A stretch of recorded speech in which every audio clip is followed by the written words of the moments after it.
wabarakatuh.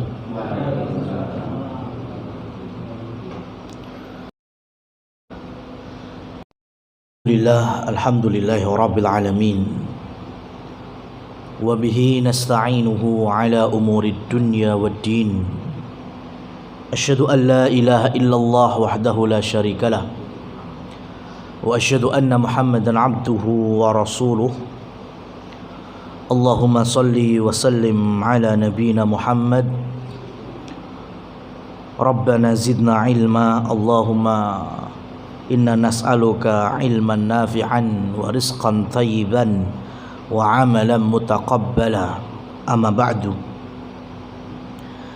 Jamaah muslimin muslimat rahimani wa rahimakumullah. Syukur kita kepada Allah Subhanahu wa taala mengawali kajian rutinan Kamis malam, di mana atas anugerah dan karunia-Nya kita dimudahkan untuk kembali melanjutkan fikih salat, khususnya salatul khauf. Dan akhir dari pembahasan kita untuk mengawali dalil tentang salatul khauf, yaitu surat Al-Baqarah 237.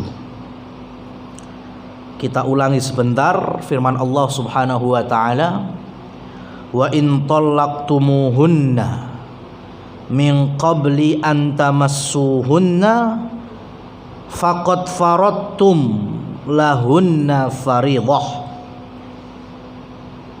fanis ma faradtum illa an ya'funa aw ya'fu alladhi biyadihi 'uqdatun nikah. Jadi dalam kasus seorang laki-laki yang menikahi wanita menjadi istrinya, kemudian dia menceraikan sebelum mencampuri atau mengumpuli istrinya, maka di dalam syariat Allah dan Rasulnya awalnya yaitu si pria berhak membayar mas kawin 1/2,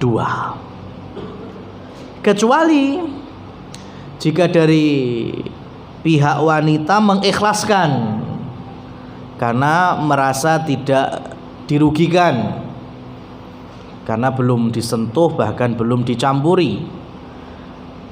Bisa juga dari pihak laki-laki yang merasa punya tanggung jawab, meskipun hitungan hari atau hitungan pekan, yo kapak-kapakno jadi suaminya, maka dia akan lunasi mas kawinnya tidak hanya 1/2 tapi 100%. Kemudian Allah Subhanahu wa taala berfirman, wa anta'fu aqrabu littaqwa. Orang-orang semacam ini, perempuan-perempuan yang solehah, laki-laki yang soleh, yang bisa legowo, bisa saling memaafkan, bisa mengetahui keutamaan satu dengan yang lainnya, sehingga bersikap-sikap yang terbaik, sikap fadl. Karena kita sebutkan tafsirnya dari As-Sa'di rahimahullah bahwa muamalah kita manusia ini ada 2 jenis. Yang pertama muamalah yang hukumnya wajib. Apa itu? Adil. Ya, awake dhewe srawung, modal besarnya secara hukum syariat adalah adil. Kalau ternyata satu ketika dhewe iki dijotos terus bales jotos, kuwi jenenge adil. Ya, adil wong dijotos bales jotos. Tapi lah awake dhewe dijotos terus bales jotos plus nendang. Nah, nendang ini ku sing zalim. Enggak adil namanya. Ya kan? Kalau jotosnya masih adil, wong setimpal kok. Ya, wa in aqabtum fa'aqibu bima aqabtum bih. Jika kalian menghukum atau membalas, maka balaslah dengan yang setimpal. Itu yang disebut dengan adil. Tapi kalau ternyata awake dhewe dijotos, kok kemudian malah memaafkan, berbuat baik dengan yang jotos, malah sing jotos ditukokne sego jotos. Ya, itu masuk kategori yang kedua, bermuamalah dengan fadl. Fadl itu dengan akhlak yang lebih utama. Ya, Rasul sallallahu alaihi wasallam mencontohkan, beliau dizalimi, sahabat disiksa, bahkan ada yang sudah menjadi korban syahid membela agama Allah. Tapi ketika Islam menang jaya di tahun ke-8 Hijriah, Rasul sallallahu alaihi wasallam memaafkan semua yang dulunya pernah menzalimi, asalkan masuk Islam, beliau memaafkan. Seperti tadi, menceraikan istrinya, kemudian belum disentuh, hukum keadilan dari Allah apa? Bayar mas kawinnya separuh. Tapi enggak, yang perempuan ternyata pengen lebih, pengen mendapatkan fadl, keutamaan, dan ini hukumnya disyariatkan di antara hukum-hukum yang mengikuti sunnah Nabi Shallallahu Alaihi Wasallam. Diikhlaskan aja sudah apa-apa. Yang laki-laki juga sudah nggak apa-apa, mau digunakan untuk disedekahkan lagi juga boleh, yang penting aku bayar lunas. Ya. Kemudian Allah Subhanahu wa taala melanjutkan firman-Nya, wala tansawul fadla bainakum innallaha bima ta'maluna basir. Ayat yang berikutnya, hafidhu ala salati was salatil wusta wa qumu lillahi qanitin. Ini perintah, jagalah salat kalian, ya, dan salat wusta, salat pertengahan. Makanya banyak tafsir yang menyebutkan dimaksud salat wusta adalah salatul asri, ya, diminta untuk menjaga karena malaikat tukar posisi antara malaikat, bahasa kerennya itu AMPM mas, kan? Ya, malaikat itu kan durasinya AMPM. Cuma AMPM-nya malaikat itu antara subuh dan asar. Ya, makanya waktu subuh berganti. Ya, yang tadinya dari asar sampai subuh, naik ke langit membawa catatan amalan-amalan manusia. Nanti tuker lagi ya di waktu asar, yang dari subuh sampai asar. Ya, maka ada salah satu riwayat doa malaikat, ya, ketika mereka meninggalkan manusia dengan catatan-catatan ibadah, salah satunya sholat, ketemu sholat fajar atau sholat subuh, dan juga sholat asar. Dan para malaikat juga berdoa, siapa saja yang mensedekahkan hartanya di jalan Allah, semoga Allah berikan khalafa, ganti yang lebih banyak. Allahumma a'ti munfiqan khalafa wa'ti mumsikan talafa. Allahumma, ya Allah, berikanlah ganti yang besar, yang bertikel-tikel bagi orang yang munfik, yang menginfakkan hartanya di jalanmu. Wa'ti mumsikan talafa, dan berikanlah kebinasaan orang yang menggenggam, maksudnya menggenggam hartanya, tidak mau dikeluarkan fisabilillah. Ya, maka antara ibadah sholat dengan ibadah menginfakkan harta di jalan Allah dalam tema ini sangat erat kaitannya. Ya, makanya sebelum Allah binasakan harta kita, Allah jadikan talafa, sebaiknya kita keluarkan harta itu ya dengan sekemampuan yang kita miliki untuk di lumbung-lumbung sabilillah. Nah, wassalatil wusta ini juga yang membawa sebagian para ahli tafsir menunjukkan bahwa sore atau awal malam itu dimulai dari waktu asar,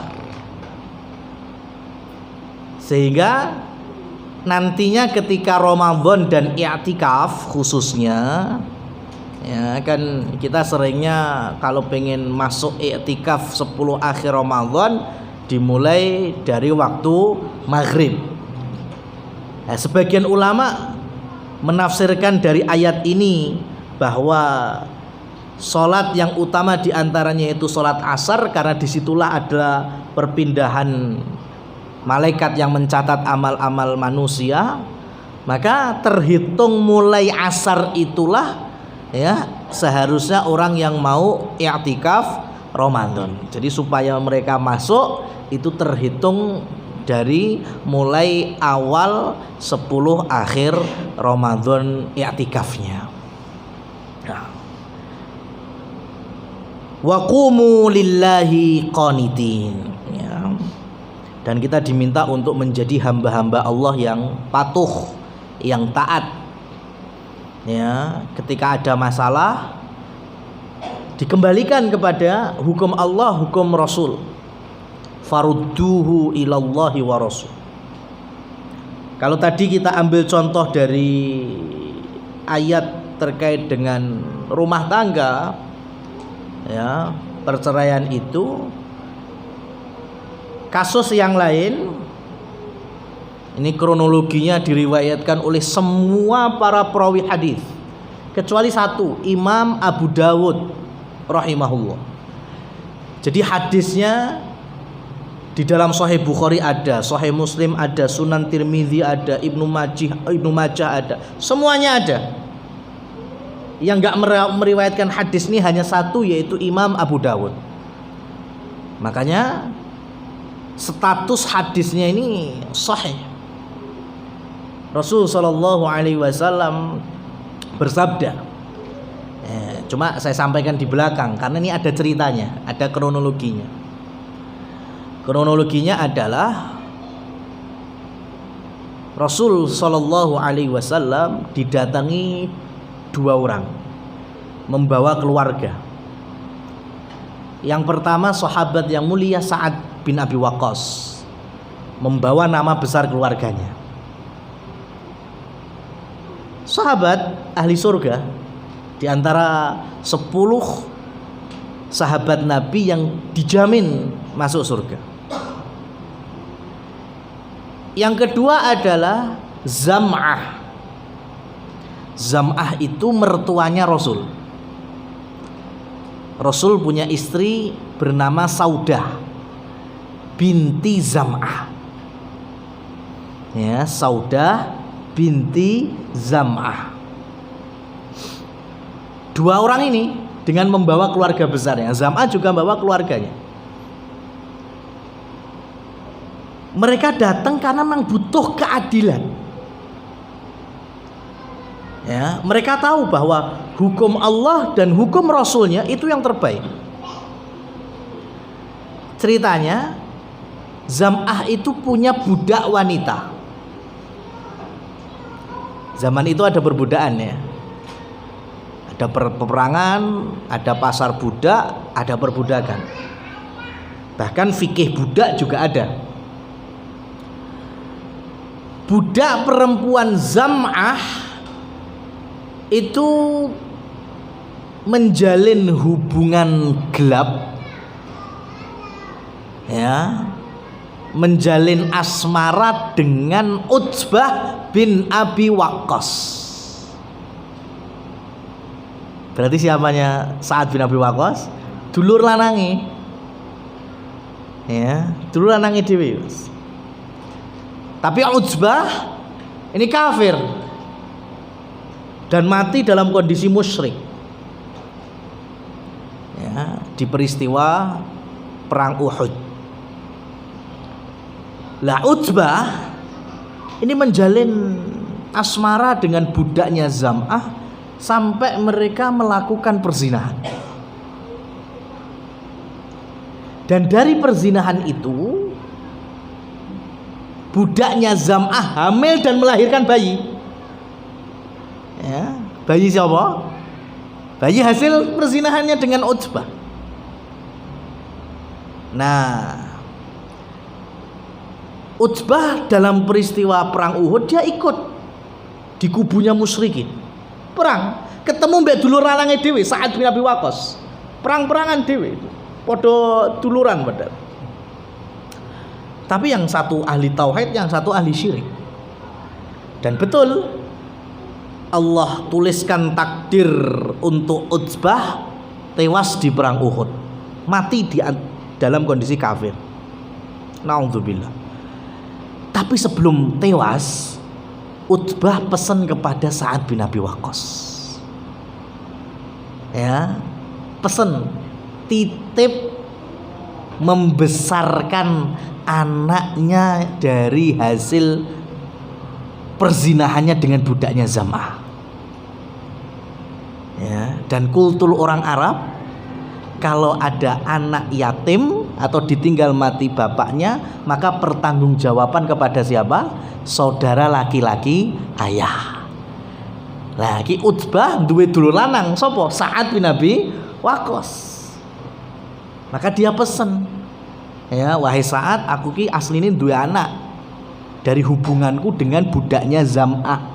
Tulung openono, gedekno. Ya. Sudah tewas. Nah, habis peristiwa Uhud, makanya Sa'ad bin Abi Waqqas datang ke Zam'ah. Niatnya apa? Jupuk bayeke. Diambil anaknya, kata Zam'ah, "Lho iki sapa?" Ya kan? "Awakmu iki sapa?" Ya. "Lah kuwi bayi-bayi ini budakku lho. Lah kok arep mbok jupuk lho sak penakmu." Kata Sa'ad, "Lah, tapi bayi hasil dari hubungan mbak dulur lanangku dan dia pesen supaya aku sing ngopeni bayi iki." Wah, iki gak barbar lek ngene ceritane.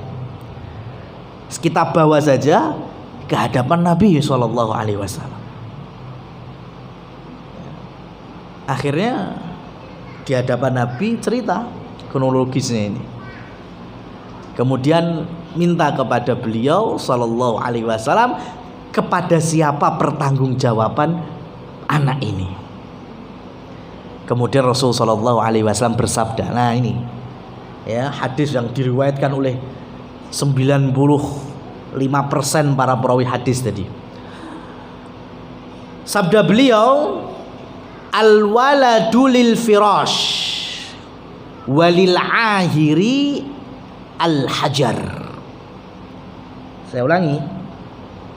Al-waladu lil firash walil ahiril hajar. Rasul ngendikan al-waladu lil firash, bayi kuwi, anak kuwi miliknya yang melahirkan. Siapa yang melahirkan? Ibunya. Ya, dan ini nanti menjadi kaidah bahwa anak perzinahan itu dinasabkan kepada ibunya. Walil ahiril hajar. Adapun orang yang menzinainya enggak ada apa-apa. Apapun darinya. Rasul mengisyaratkan dengan memakai lafadz hajar. Terpisah, terpotong, ya, dan hajar makna lain adalah batu. Jatai kurentuk watu iki apa coba?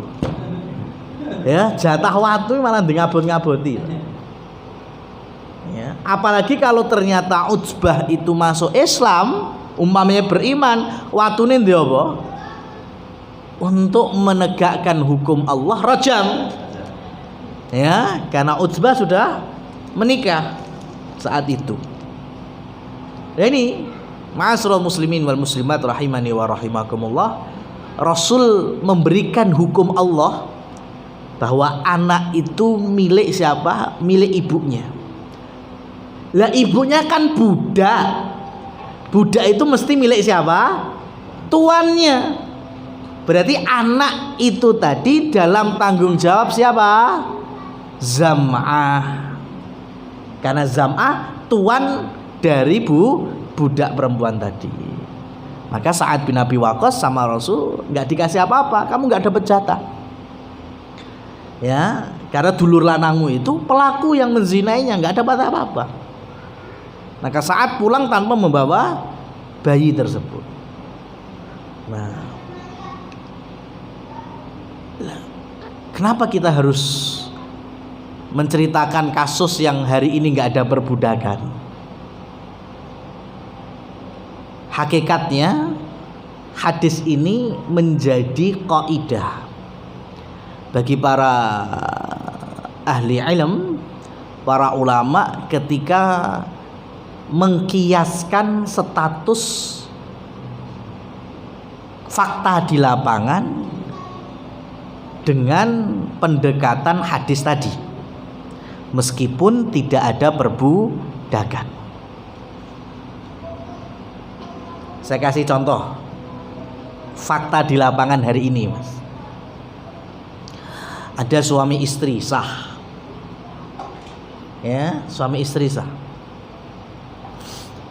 Istrinya ini kemudian selingkuh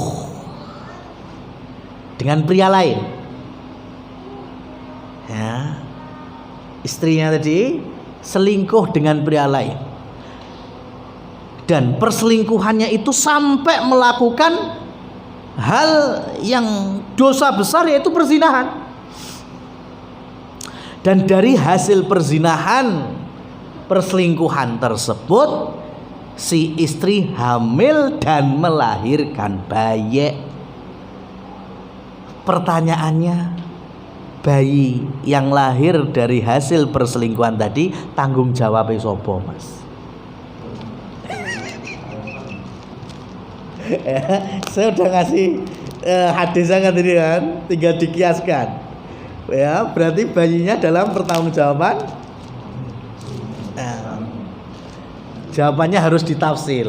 Ya, jawabannya ada dua. Tapi semuanya kembali ke suami sahnya. Masya Allah, Mas.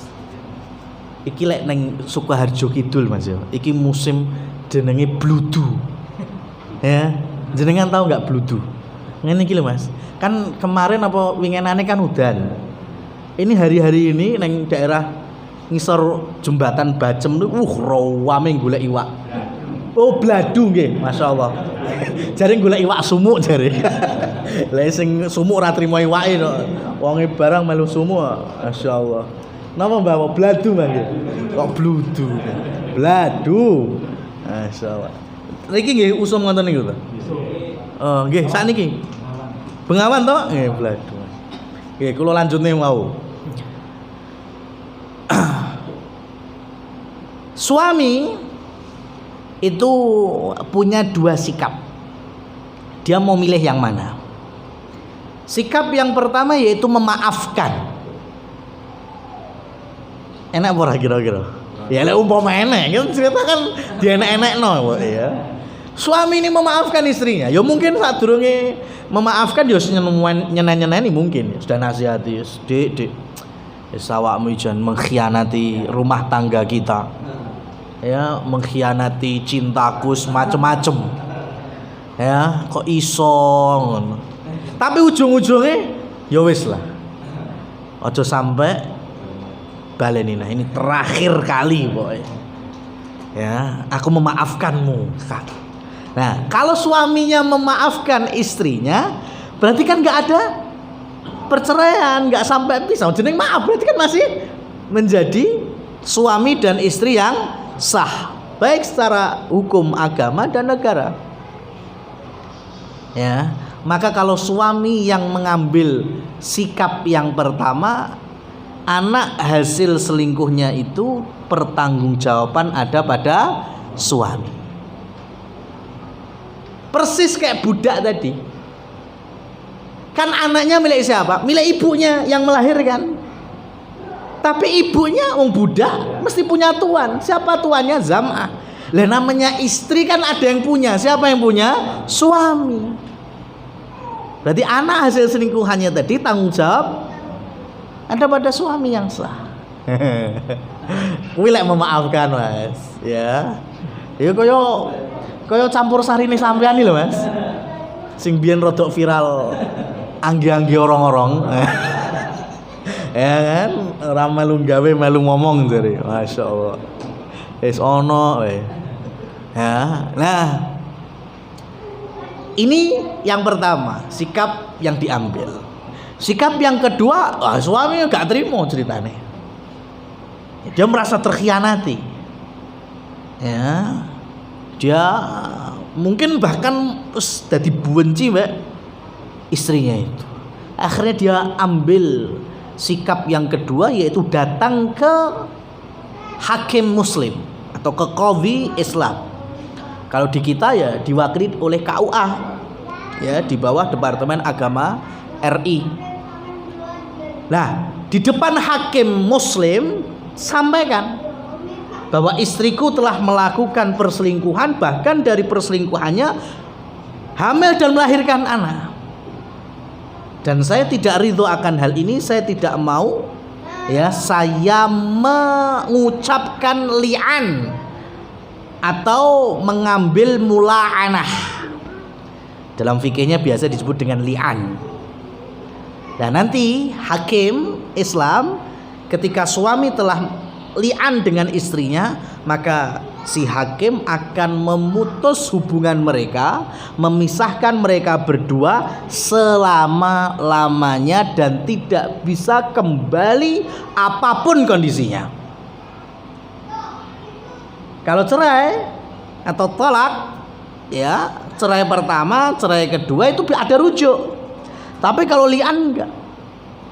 Hakim akan memisahkan mereka berdua, pisah betul-betul jadi orang asing selama-lamanya. Ya, enggak bisa rujuk lagi. Ya, enggak bisa, ya, kembali lagi suami istri, enggak bisa. Ya, ini konsekuensi dan komitmen dari li'an. Kenapa? Karena suami ketika menuduh istrinya berbuat zina tanpa bukti dan tanpa saksi, dosa besar. Ya, qadzaf itu dosa besar. Menuduh perempuan yang baik-baik, menjaga kehormatannya, bahkan ini istrinya, atau mungkin sudah jadi ibu dari anak-anaknya, tanpa ada bukti, tanpa ada saksi, dia tuduh. Ini dosa besar dalam Islam. Tapi ini kan bukan hanya bukti dan saksi, lahir cengar, Mas. Hasilnya wis ketok. Maka suami berhak untuk bersikap li'an. Ya, dan nanti akan dipisahkan oleh hakim. Kalau kita berarti KUA. Ada formulirnya, ada klausulnya, sudah. Jadi itu jawabannya. Kalau suami memaafkan, berarti ya anak tersebut tanggung jawab suami. Tapi kalau suami nggak memaafkan dan mengambil li'an, ya sudah, akan terjadi mula'anah antara dua pasangan. Ini hukum Allah dan Rasulnya. Ya, ini yang salah satu yang bisa kita ambil contoh dari kita berusaha menjadi hamba yang qanitin, yang taat, yang patuh dari semua aturan yang Allah tetapkan, karena kita ini bagian dari ciptaannya. Ma'asyiral muslimin wal muslimat rahimani wa rahimakumullah. Selanjutnya baru ayat tentang sholatul khauf. Fa in khiftum farijalan aw rukbana. Jika kalian takut, dalam situasi ketakutan, maka kalian sholat bisa berjalan, bisa dalam kondisi naik kendaraan, ya, bahkan melayu bisa. Ya, sekarang Allah Subhanahu wa taala dari ayat sebelumnya, ya, memotivasi dalam kondisi kita capek, lelah di waktu asar dan di waktu subuh, itu kan paling abot-abot ya, tetap sholat wajib. Sekarang Allah juga berikan tambahan, jangankan waktu yang mungkin kita abot meripat, sekarang dalam kondisi yang sangat genting sekalipun, tetap sholat itu tidak tercabut kewajibannya dari kaum muslimin dan muslimat. Tetap harus ditegakkan, meskipun caranya memang beda, ya, atau barangkali kita hanya tahu teorinya, tapi seumur hidup tidak pernah melakukannya.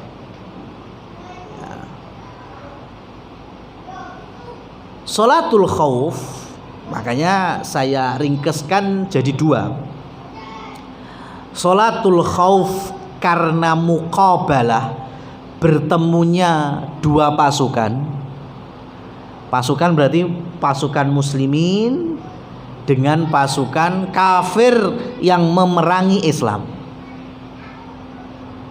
atau pasukan muslimin di bawah pemimpin yang sah Islam memerangi pemberontak. Ini juga masuk kategori, ya, kalau bertemu dalam kondisi perang, ini ada sholatul khaufnya. Ini jenis yang pertama.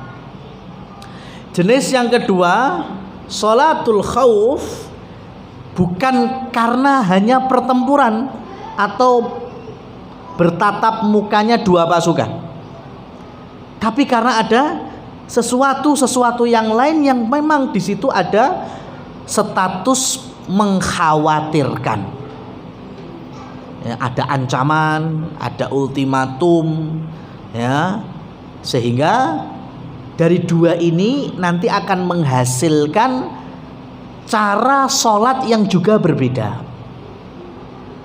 Bahkan sholatul khauf, kalau di sini disebutkan watajuzu sholatul khaufi ala kulli sifatin shallahan nabiyyu sallallahu alaihi wasallam. Sholat khauf itu boleh untuk dikerjakan dengan metode sebagaimana metode Rasul sallallahu alaihi wasallam sholatul khauf. Maka dari sini ada celah, barangkali ada sesuatu yang enggak mirip plek dengan sholat khaufnya Rasul, karena medannya beda. Ya, sekarang gini aja, satu poin sholat khauf.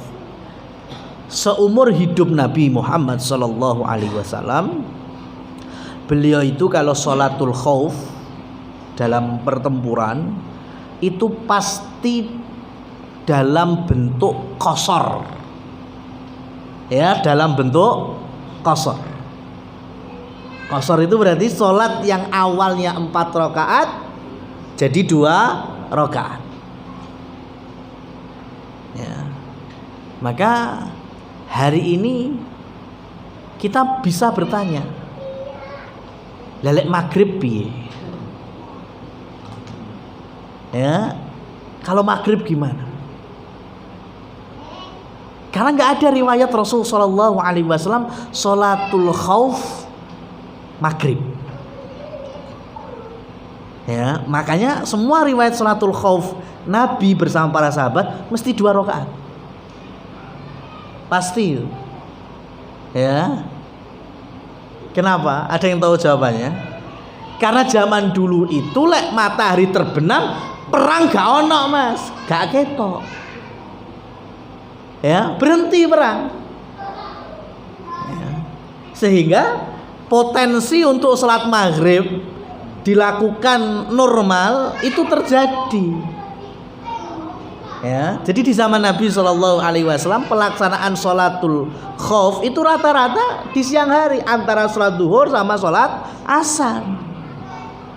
Sholat duhur 4 rakaat, sholat asar 4 rakaat. Ya, makanya Rasul Shallallahu Alaihi Wasallam bisa mengkosornya jadi 2 rakaat. Karena kalau sudah matahari terbenam, perang selesai. Perangnya dulu kan face to face, ya, bertemu wajah. Nah, hari ini kan perangnya bisa dari kejauhan. Ya, arek tengah wengi wae iso wae uncale rudal, bom. Nah, itu sekarang kan mesti ketemu sholat maghrib. Kalau isya kan bisa lagi dikosor 4 rakaat. Ya, subuh tetap 2 rakaat, enggak ada perbedaan dalam hal ini. Maghrib sekarang. Ya, nah di sini kemudian para ulama berselisih pendapat. Ya, karena rata-rata dalam sholatnya Rasul Shallallahu Alaihi Wasallam maghrib memang berdiri sendiri, tidak bisa dikosor, tetap 3 rakaat. Tapi ada sebagian yang berpendapat ya pokoknya dilihat dulu situasinya. Kalau situasi yang betul-betul genting, yang memang layak untuk mendapatkan rukhsah, ya, mengikuti Rasul semua sholat khauf adalah 2 rakaat, maka tetap dikerjakan 2 rakaat. Ya, wallahu a'lam bishawab dalam hal ini. Ya, jadi itu contoh kasus, ya, perbedaan pelaksanaan sholat khauf.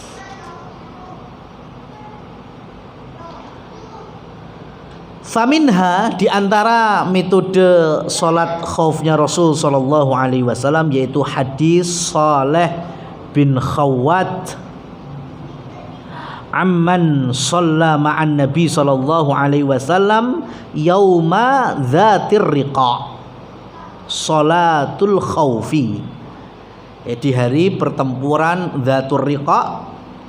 Ya, ini Rasul Shallallahu Alaihi Wasallam melaksanakan sholat khauf.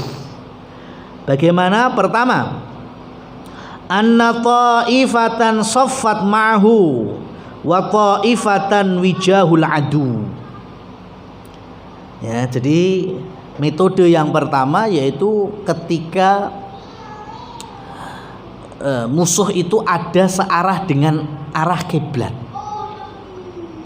Berarti lah awake dhewe kiblate ngulon, ya musuhe neng kulon namanya.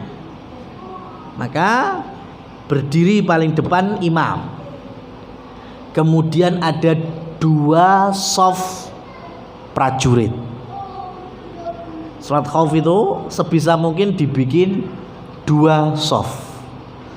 Ya, shaf pertama sama shaf kedua. Nek arep digawe peleton 1, peleton 2 yus terserah. Yang penting imam 1 di depan, kemudian ada shaf belakang imam, ada shaf belakangnya lagi. Ya. Karena kedua shaf tadi ini sama-sama mendapatkan rakaat bersama imam 1. Gak iso loro-loro nih. Kan sholatul khauf tadi berapa rakaat? 2 rakaat. Ya, baik shaf 1 maupun shaf 2 itu sama-sama dapat rakaat bersama imam itu cuma 1. Ya. Karena nanti yang 1 ikut bersama imam, yang 1 jaga. Ya, fungsinya seperti itu. Ya, jadi ini kalau kita ambil modelnya tadi ya, fasalla billadzina ma'hu raq'ah. Rasul Shallallahu Alaihi Wasallam pertama beliau jadi imam, sholat bersama shaf yang pertama. Berarti yang kedua pegang senjata. Kalau musuh semakin dekat, ya, atau ada indikasi untuk menyerang, ya langsung bisa dilempar senjatanya tanpa mempengaruhi sholatnya yang di depannya. Jadi takbiratul ihram, al-fatihah umpama jahar ya. Tapi kan rata-rata lagi ketemu dhuhr asar kan sirri.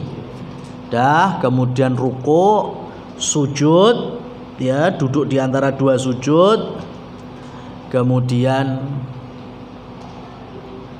naik lagi untuk rakaat yang kedua, summa sabata qa'iman wa atimmu li anfusihim.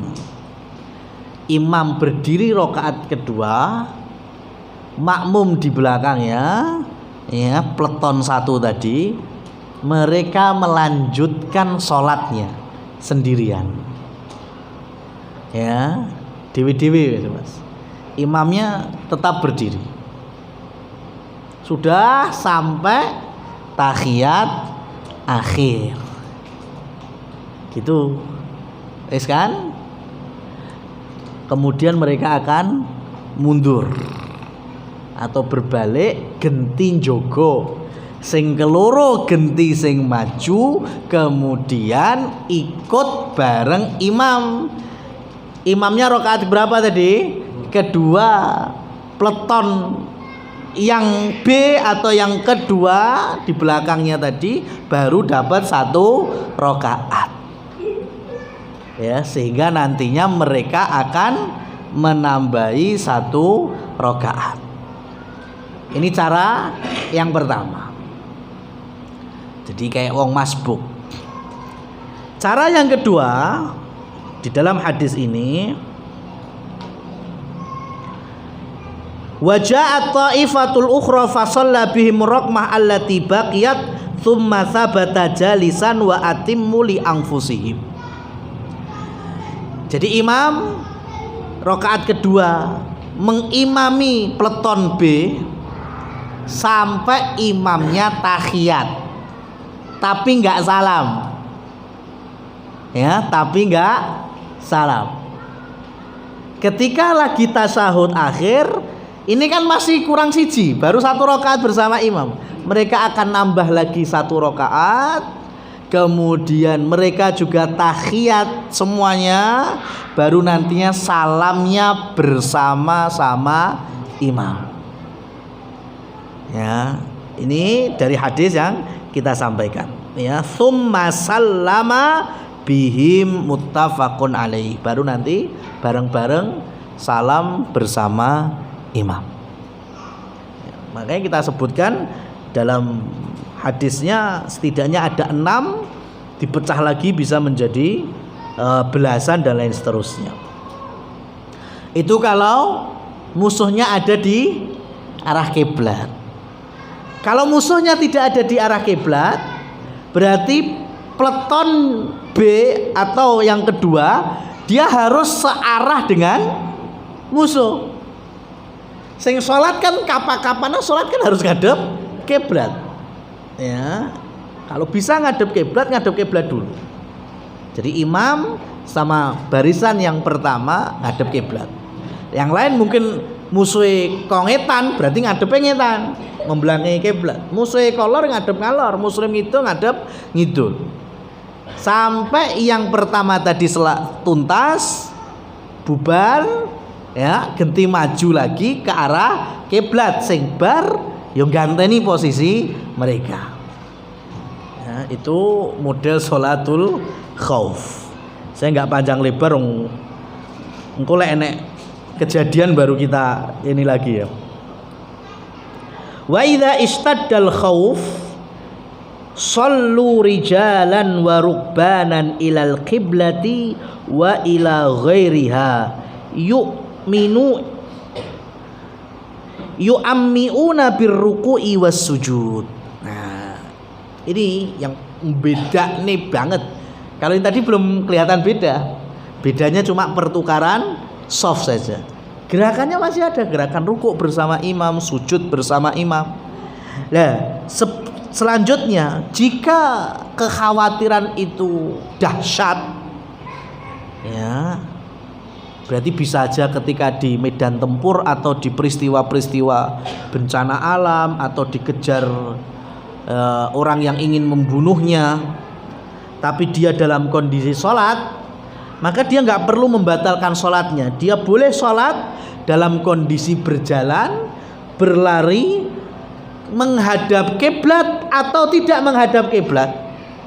Ya, bahkan tidak perlu rukuk dan sujud. Nah terus gimana? Pak kasih syarat. Rukuknya mungkin cuma nunduk, sujudnya nunduk yang lebih dalam lagi, gitu. Ya, sampai kemudian 2 rakaat salam, dia sudah terbebas dari kewajiban sholatnya. Wallahu a'lam bissawab. Ya, kita cukupkan sampai di sini karena telah masuk waktu isya. Aqulu qouli hadza fa subhanakallahumma wa bihamdika asyhadu an la ilaha illa anta astaghfiruka wa atubu ilaik. Wassalamualaikum warahmatullahi wabarakatuh.